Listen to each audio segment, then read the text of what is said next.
Di ba dapat, kung rapist ang isang tao, iiwan siya ng kanyang mga miyembro? Pero, bakit lalo pa siyang minahal ng kanyang mga miyembro?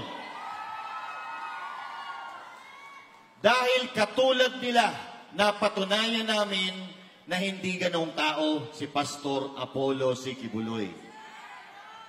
Dahil siya ay isang matinong leader. Mula 15 na miyembro, ngayon po ay naglalaro na yan sa 7 milyon na matibay na KOJC members. Sa tingin nyo, kung totoo yung binabato ni kay Pastor Apollo C. Quiboloy, sa tingin nyo mag-i-stay or lalago pa ang KOJC? Hindi na.